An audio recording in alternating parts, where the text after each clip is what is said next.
You wanted the best. You've got the best podcast. The hottest podcast in the world. The Chris Voss Show, the preeminent podcast with guests so smart you may experience serious brain bleed. The CEOs, authors, thought leaders, visionaries, and motivators.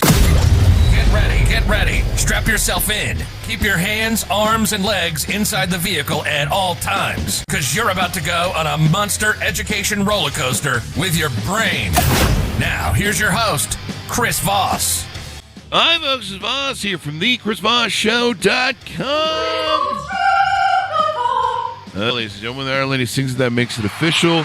Welcome to the show. As always, for 16 years now going on and over 2,000 plus episodes. We're almost to 2,100 here coming up soon. We've been bringing the Chris Voss Show, one of the longest running podcasts I think ever, really. At this point, I don't know, or in the top 1%, what can you say? Anyway, guys, go to goodreads.com/Chris Voss, LinkedIn.com/Chris Voss, Chris Voss 1 on the Tickety-Talkety, and Chris Voss, Facebook.com. We have a wonderful gentleman on the show with us today. We're talking about his new hot book that I think is going to be fairly topical. There's some things going on in the world today. His book is entitled The Age of Outrage, How to Lead in a Polarized World, out October 29th, 2024. We have Karthik Ramanna with us on the show. Did I get that right, Karthik? You got that perfectly right. Thank you go. for having me, Chris. I'm practicing learning everything because that's what you have to do this job. He's the author of the newest book on that, and he is a professor of business and public policy at the University of Oxford's, I'm still going to butcher that, Blavatnik School of Government. Blavatnik is correct. Did I get it right? Yes. I was trying to do the best. There's so much stuff that goes on in the head at the beginning of the show. So he's a fellow of St. John's College. He's an expert in business, government relations, sustainable capitalism, and corporate reporting and auditing. He studies how organizations and leaders build trust with stakeholders, and his scholarship has won numerous awards, including the Journal of Accounting and Economics Best Paper Prize, the Harvard Business Review, Mackenzie Prize for groundbreaking management thinking, and 3 times the International Case Center's prizes for outstanding case writing, dubbed by the Financial Times as the Business School Oscars. Welcome to the show. How are you, sir? I'm very well, and thank you so much for having me, Chris. Thanks for coming. We really appreciate having someone of your astute knowledge and expertise on the program, because I flunked college. I didn't even go to college, so I'm a complete idiot. Anyway, so welcome to the show. Give us your .coms. Where can you find people on the internet? My first name and last name, KarthikRamanna.com. That takes you to a website where it'll have all of the resources that you would need in terms of my underlying scholarship, but also ways to contact me. And so it's KarthikRamanna.com. Now, is this your first book? It is not. I've written a book about 8 years ago, which is a very, very technical book. It was published by the University of Chicago Press. And like most good University of Chicago Press books, it has probably as many pages of footnotes as it has of text. Congratulations on this new book that comes out October 29th. Give us a 30,000 overview. What's inside, please? So I wrote this book in part because of my day job, Chris. I was the director until last year of the Master of Public Policy program here at Oxford University. And over the course of the 8 years that I did that, we convened about 1,000 public leaders from 150 different countries. These are incredibly bright individuals who are incredibly committed and passionate about government, from countries like the US and China, Russia and Ukraine, Israel and Palestine, India and Pakistan. And I sat there scratching my head saying, how do I at least do no harm in the context of convening all of these people together, and perhaps more aspirationally do some good? And so what we did was bring together some wisdom from around the world, leaders who've been managing some of the most complex and difficult situations around the world, and say, what can they teach us about what it means to lead in this age of outrage? Yeah, it's definitely interesting. And I think you opened the book or the introduction talking about how Disney stepped in it and some of the experiences they had. Is that correct? That's correct. Yeah. So Disney is an interesting case study because, companies these days recognize how difficult and challenging the political environment is. And they try to sort of, throw up their hands and say, but we're a business, we make money, and we really don't have a point of view on, whether things should be on the left or the right and a Republican or Democrat, et cetera. But that only works to a point, because in a case like Disney, firstly, whether they like it or not, their product is inherently political. What, Disney princes and princesses sort of do in their movies, that shapes the America of tomorrow. So whether they like it or not, Disney will be political. It's also Disney, as part of its strategy, making money, has played a very active role in harnessing some of the sort of identity politics and cleavages in the world. So they've, actively embraced and perhaps for good measure, the LGBT communities around the world. And so when Florida starts passing anti-LGBT legislation, for Disney to then throw up its hands and say, oh, we're neutral on this issue, that just sort of comes across as hypocrisy. And that's how Disney gets itself into trouble. And of course, not just Disney, every company will find itself in this kind of trouble. I know we want people to read the book to find out all the details, but it's really hard to navigate this because you don't know what's going to blow up. You don't know what's going to go viral. Sometimes the most innocuous, or what people think is innocuous, let's put it that way, some PR agent in some room somewhere decides to tweet something or X something or whatever it's called this week, bankruptcy court. Basically, puts out some sort of PR thing, and they think maybe it's either cute or funny or, tongue in cheek, and then it ends up blowbacking in their face. And then I imagine in your book in talking with these leaders, you're talking about how to respond to some of this stuff, right? How to deal with when you have an outrageous event, of a viral moment that blows back on your company. That's right. And probably the first and most important thing that companies can do is not be surprised by this age of outrage. Mm-hmm. If there's one thing we know for certain, it's companies, whether it's Disney or Google or Microsoft or whoever it might be, Bank of America, they're going to find themselves in trouble one way or the other, whether they like it or not. So just don't be surprised. And if you know that this is going to happen, you can start preparing for it from day one. No matter what happens in a few weeks with the US elections, we're still going to be a very divided country. And once the results of the elections will be clear, it'll become apparent that the country will need to sort of reconcile and deal with some healing. Yeah. Now, businesses would like to say, oh, this is not our problem. But many of them have already made implicit commitments that they will somehow, through their products and services, help with the healing. And even if they don't experience this as something that they've committed to doing, their customers or their investors or their employees have experienced them as something they'd be committed to doing. Being prepared for it is probably the first step. And we can start there. Be prepared, because stuff's going to go bad. It's business. This is the fun part of being an entrepreneur and being in business, is sometimes you never know what's going to come at you. It's this whack-a-mole, solve all the problems every day that come at you, and tomorrow there'll be new ones. So tell us a little bit about yourself. People like to hear some of your upbringing, your influences. What got you into academia and studying some of the things you've written about? Yeah, so I actually didn't think I was going to be an academic. It was a chance class that I took when I was sort of doing a graduate program, a sort of a master's program, where the teacher of the class thought I was doing rather well on the class and said, you should go on to be a professor and you should get a PhD. And if it weren't for that teacher sort of encouraging me to think about that, I'd have never considered a career in academia. And then I went on to get a PhD at MIT. I trained as a fairly quantitative economist. And my first job coming out of MIT was to be a professor at Harvard, where I was teaching finance and accounting to Harvard MBAs. Mm-hmm. And I did that and I enjoyed it. And then the financial crisis hit in 2008.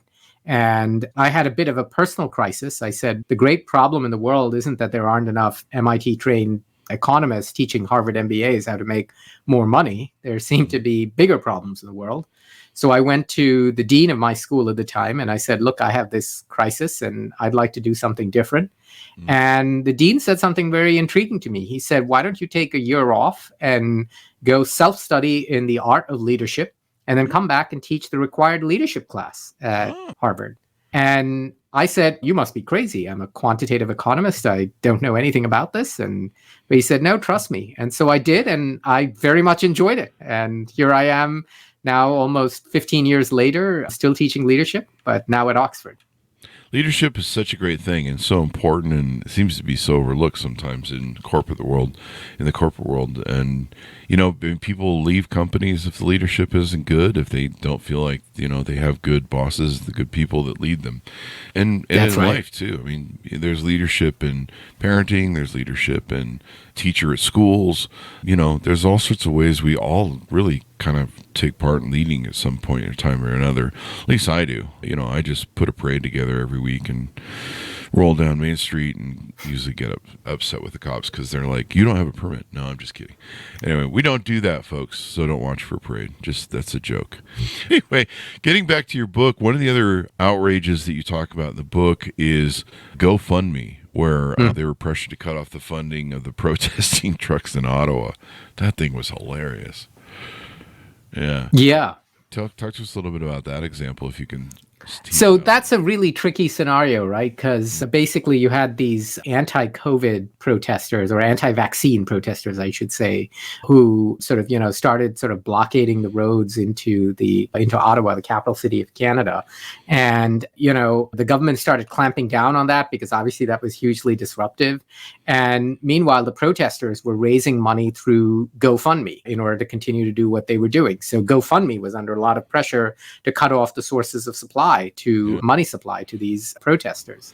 And that meant taking sides in a political debate, in what was an active political debate. Because there was sort of a substantial fraction of people in Canada that felt that, some of the policies on COVID had gone too far. So now, should a company get involved in that kind of politics? That was sort of the big question for them. Mm-hmm. Yeah, and it's kind of hard. I think isn't Blackstone or somebody who owns a lot of interest in these companies pushing for, more DEI and more sort of woke policies, or trying to get more companies to. There's like a percentage or something they have to be involved in certain things. Yeah, a lot of finance companies, this started about, I'd say, 7 or 8 years ago, right after the 2016 elections and the election of Donald Trump. A lot of sort of the sort of the liberal side of the political spectrum started weighing in on finance companies and asset management companies to put political pressure on the industrial companies in which they invested to take more active stances on, causes that were dear to the left of the political spectrum. Mm-hmm. And initially, the financial investment community took on this sort of pressure with great gusto and enthusiasm. And you saw growing calls for various sort of DEI and ESG type activities, large asset management companies weighing in on all of the sort of grand responsibilities that business would take on. Mm-hmm. But very quickly, they realized that, this sort of posturing without real action, without actually following up with real action, would actually invite more trouble than simply having stayed silent. And also, that kind of real action is costly. And sometimes it comes not just at the cost of profits, but it comes at the cost of alienating many of your customers who may not be sympathetic to those perspectives. There was a backlash then. And now we're seeing a lot of these finance companies that were making bold and brave statements on DEI and ESG 5 years ago, backing away from it and saying, actually, that's not, what we do. Yeah. It's been kind of interesting to watch the whole kind of rise of, a lot of wokeism on I'm a moderate Democrat, but I'm not a fan of the extremists of either party. And so it's been kind of interesting to see how that whole thing blew up. The interesting thing with Walt Disney was, they took away their, I don't know I think it's still in litigation, but they took away their ability to govern themselves, I guess, in Florida on the properties. Right. And it was kind of interesting, the blowback that they got. And yet, it seems like probably every politician is probably calling them for money one way or another. That's right.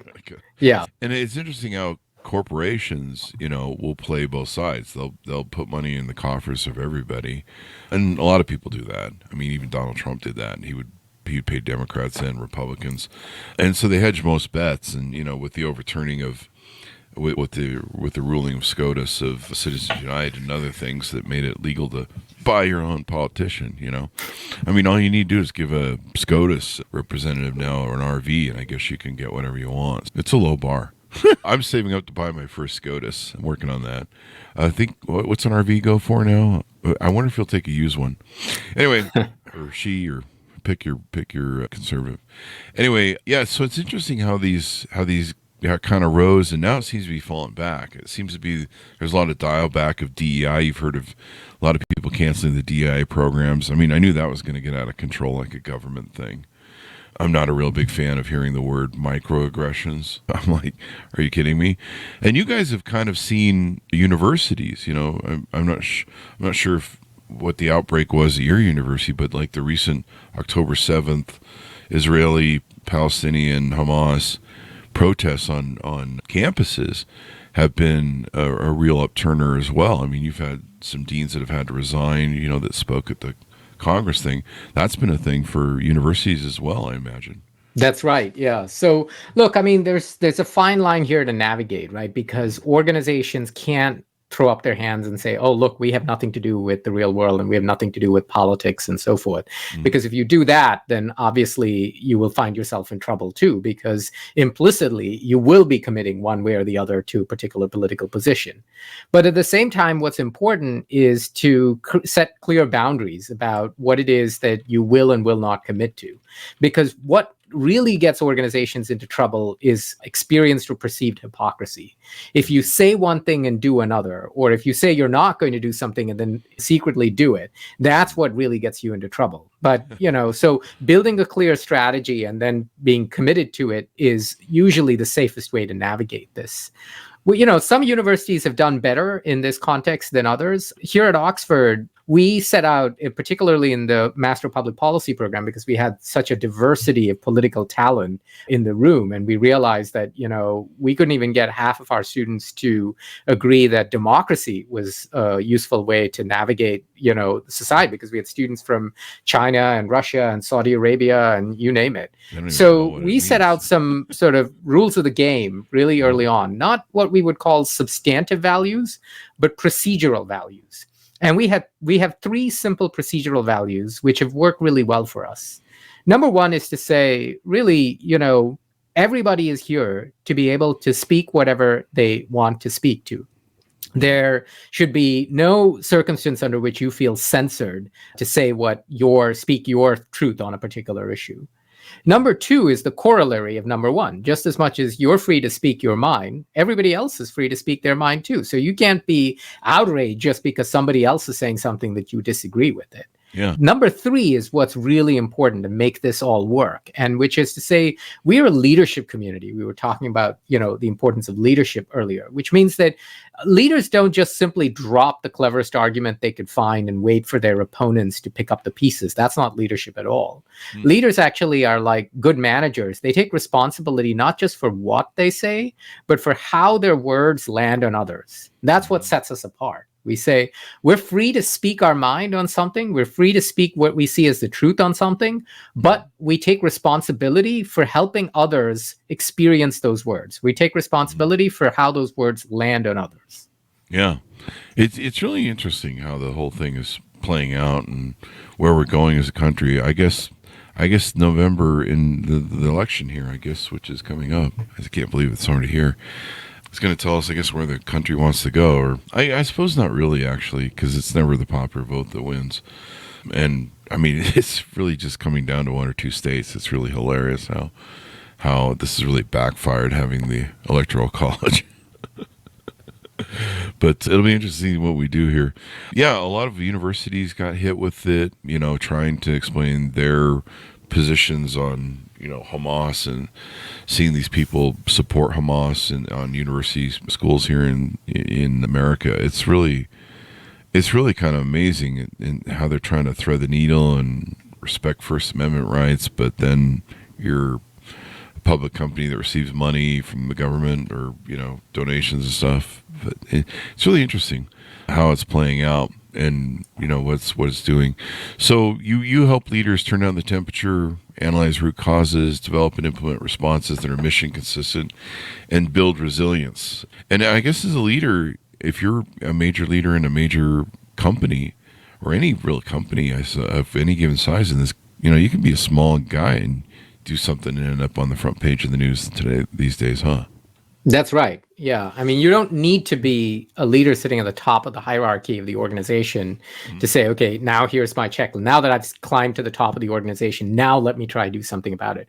The beauty of leadership is it's different from, say, positional power. It's different from management. You don't have to be sitting in some sort of formal position of authority to shape an organization. In fact, the best, cleanest, simplest definition of leadership I've encountered is you leave a situation better than you found it. And anyone really with the right intent, with the right skill, has the capacity to leave a situation better than they found it.